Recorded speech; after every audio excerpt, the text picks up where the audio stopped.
Majority వచ్చే అవకాశం? ఈజీగా 10,000 దాటాలి అని చెప్పి మా వాళ్ళందరూ కూడా అంటే 20-30 అని చెప్తారు మా కార్యకర్తలు, కానీ ఎప్పుడు కూడా అణిగిమణిగి ఉండాలి అంటారు.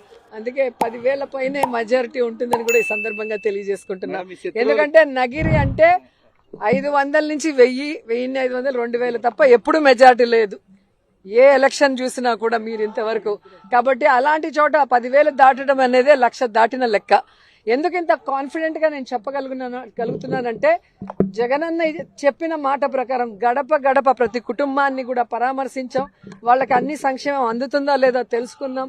ప్రజలు కోరుకున్న అభివృద్ధిని మరి జగనన్న ఇచ్చిన గడప గడపకి మన ప్రభుత్వం ఫండ్స్ తో చేయటం జరిగింది, తుడా ఫండ్స్ తో చేయటం జరిగింది, ఎండోమెంట్ ఫండ్స్ తో చేయటం జరిగింది, MLA funds, MPP funds, ZPTC, ZP funds తో కూడా ఎన్నో అభివృద్ధి కార్యక్రమాలు చేశాను. కాబట్టి ఈరోజు కాన్ఫిడెంట్ గా నేను చెప్పగలను, అటు జగనన్న సంక్షేమం అభివృద్ధి, ఇటు మేమిస్తున్న అభివృద్ధి, అలాగే నా చారిటబుల్ ట్రస్ట్ ద్వారా నేను ఇక్కడ ఉండి చేస్తున్న సర్వీసు.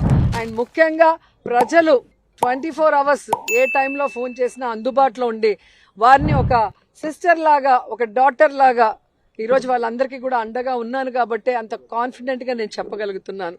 నాకు ఓపిక ఉన్నంత వరకు కాదు, ఊపిరి ఉన్నంత వరకు నగిరి ప్రజలకి మంచి చేస్తాను, జగనన్నకి అండగా ఉంటాను. అంటే ఈ రోజు ర్యాలీ చూసిన వాళ్ళకి సగం మందికి భయం అనేది వెన్నులో వణుకు పుడతా ఉంది. విజయోత్సవ ర్యాలీకి అనిపిస్తుంది. ఏ విధంగా సమాధానం చెప్తారు?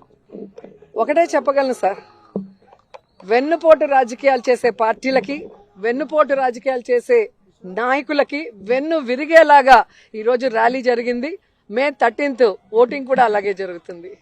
అంటే ప్రజలకు మీరు పర్సనల్ గా ఏమన్నా ఒక అజెండా అంటే మేనిఫెస్టో ఏమన్నా ఇచ్చారా, ఏమన్నా హామీలు ఇస్తారా? నేను ఎప్పుడు చెప్తుంటాను, నేను అది చేస్తా ఇది చేస్తానని ఊరికే గత ఎమ్మెల్యేలాగా వాగ్దానాలు చేసి గాలికి వదిలేసే క్యారెక్టర్ కాదు.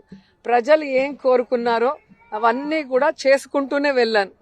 ఈ రోజుటి వరకు మీరు చూడండి, ఒక 5 మండలాలు మన ప్రభుత్వం రాకముందు 2019 ముందు ఎలా ఉంది, ఈ రోజు ఎలా ఉంది అనేది మీరు చూస్తే మీకే అర్థమైపోతుంది.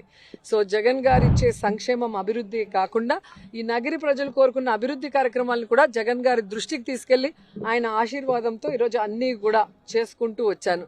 మిగిలినవి రాబోయే 5 సంవత్సరాల కాలంలో ఖచ్చితంగా చేసి ఇస్తానని కూడా మాటిస్తున్నాను.